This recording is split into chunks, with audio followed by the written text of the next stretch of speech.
just wanna behold you. Time to say goodbye. You do your love again. Missing you, I'm missing you. Come to Before I proceed, since nandito si Congressman Bonifacio Busita, kung meron siyang gustong sabihin or opening statement, Congressman Busita.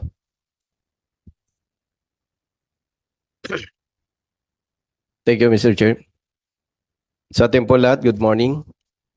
On behalf of One Rider Party List, Mr. Chair, with Honorable Congressman Rose Gutierrez, nagpapasalamat po ako na maging parte ng Joint Committee Hearing on Public Services, Local Government and Finance for the Senate Bill number 1976, Fair Traffic Apprehension Act, introduced and authored by Honorable Senator Rapi Tulfo.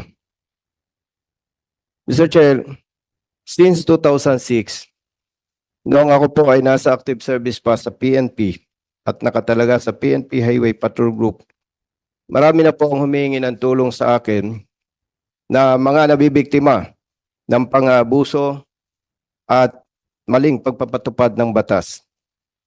Hanggang ngayon po, 18 years na ang nakalipas. Ganun pa rin, Mr. Ilan lamang po, isang rider ang namatay sa Dasmariñas City, Cavite, resulta ng maling pagpapatupad ng batas. Ipinahila ng enforcers ang dump truck na nasiraan at inilipat sa parte ng madilim na kalsada sa tabi ng malaking puno ng kahoy at walang ilaw. Sa kasamang palad po, Mr. Chair, isang rider ang bumangga ang minamanehong motorsiklo sa nasabing truck at namatay. Siningil ng 5,000 sa towing ang may-ari ng truck at pinagmulta siya ng 1,000 pesos bawat oras. Siya po ay nagkaroon ng bayarin sa lokal na pamahalaan ng Dasmariñas City ng kabuang halaga ng 107,000 pesos sa loob lamang ng 5 araw.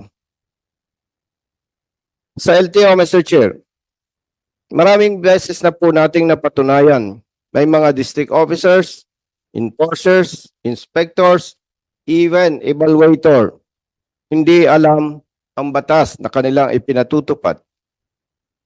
Ganon din po, may mga pulis at mga local enforcers. Marami sa kanila ang hindi alam ang tamang pagpapatupad ng batas. Ang mga pang-abuso at maling pagpapatupad ng batas ay nagaganap, Mr. Chair, araw-araw, gabi-gabi sa iba't ibang lugar ng ating bansa. Hindi lamang po mga riders at mga drivers na kanilang nabibiktima ang kawawa-awa at napiperwisyo. Nadadamay din po ang pamilya ng mga ito. Nagmumulta sila ng malaking halaga sa maling panghuli. Dagdag pa dito, ang abala at gastos at mga pagliban sa kanilang trabaho, no work, no pay. Maliban po dyan, Mr. Chair, nasisira at patuloy na sinisira ng mga tiwali at mga abusado ang imahe ng kanilang ahensya. Mr. Chair, pinipili po ng mga motorista na nabibiktima ng maling pagpapatupad ng batas at pang-abuso ang magbayad na lamang ng multa o magsuhol dahil mas malaki ang magagastos nila at liban pa sa trabaho. Hindi na babayaran ang danyos at hindi pinapaganagot ang pulis o ang enforcer na nagkasala kapag sila ay nag-contest. Mr. Chair, kung mayroon po tayong batas, katulad po ng ating panukala, Air Traffic Apprehension Act, mapoproteksyonan po nito ang mga kapatid nating motorista laban sa pang-abuso at maling pagpapatupad ng batas. At maiangat din po natin ang imahe ng LTO, PNP, MMDA at ng mga enforcement units ng mga lokal na pamahalaan.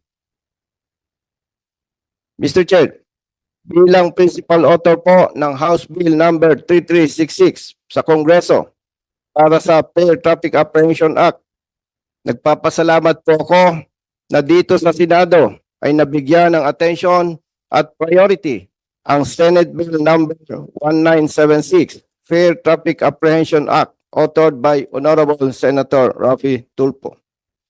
Sa ngayon po, Mr. Chair, ang substitute bill for House Bill number 3366, Fair Traffic Apprehension Act, matapos ang ilang mga hearing sa Committee on Transportation, ito po ay kasalukuyang nasa Committee on Appropriation ng House of Representatives para sa kanilang comments and recommendations, particular sa provision for compensation, bago po ihain sa plenary para sa second and third readings. Muli, Mr. Chair, maraming salamat po on behalf of Panrider Party List at ng mga kababayan nating motorista.